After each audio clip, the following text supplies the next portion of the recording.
Hello HSC পরীক্ষার্থীরা, কেমন আছো সবাই? আশা করছি সবাই অনেক ভালো আছো। তো আজকে আমরা যে টপিক নিয়ে কথা বলতে যাচ্ছি সেটা হচ্ছে গিয়ে আমরা লাস্ট ক্লাসে পড়েছিলাম যে উৎপাদন বিধি কাকে বলে, এটার ব্যাখ্যা বা এক্সপ্লেনেশন আমরা খুব ভালো করে কিন্তু কনসেপ্টটা ক্লিয়ার করে ফেলেছি, ঠিক আছে? তো আজকে হচ্ছে গিয়ে আমরা যে বিষয়টা নিয়ে মানে ক্লাস নিব বা লেকচার দিব সেটা হচ্ছে গিয়ে উৎপাদন বিধি কত প্রকার বা কত ভাগে এটাকে ভাগ করা হয়েছে। যেমন হচ্ছে কি উৎপাদন বিধিকে তিন ভাগে ভাগ করা হয়েছে। একটা হচ্ছে গিয়ে আমাদের ক্রমহ্রাসমান প্রান্তিক উৎপাদন বিধি, ক্রমহ্রাসমান এবং ক্রমবর্ধমান এবং হচ্ছে সমানুপাতিক। তো এইটার মধ্যে থেকে কিন্তু আমরা খুব ভালো করে কনসেপ্টটা ক্লিয়ার করে ফেলবো। যেমন হচ্ছে গিয়ে ক্রমহ্রাসমান উৎপাদন বিধি বলতে কি বোঝায়?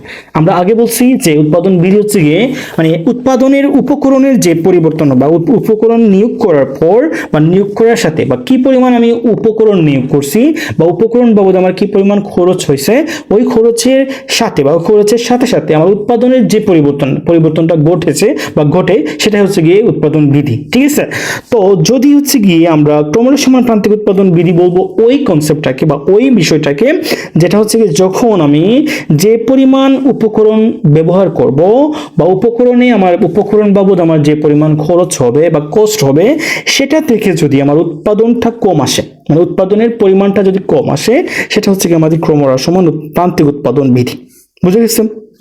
আমি আবার বলি, যেমন হচ্ছে কি এখানে আমি এক্সপ্লেনেশন দিয়েছিলাম আগের লাস্ট ক্লাসে যে আমি যদি গম উৎপাদন করতে গিয়ে আমার যদি খরচ হয় বা আমার যে উপকরণ বাবদ বা উপাদান যা যা লাগে একটা দ্রব্য উৎপাদন করতে, সেই খরচগুলা যদি আমার 2K হয় আর উৎপাদনটা ওই দ্রব্যটা পাওয়ার পর বা উৎপাদন হওয়ার পর ওইটার ভ্যালু বা ওইটার মূল্য যদি ওই খরচের থেকে কম হয়, মানে খরচের থেকে কম হয়, তাহলে বুঝতে হবে যে এটা হচ্ছে আমাদের ক্রমহ্রাসমান প্রান্তিক উৎপাদন বিধি। এটা কি?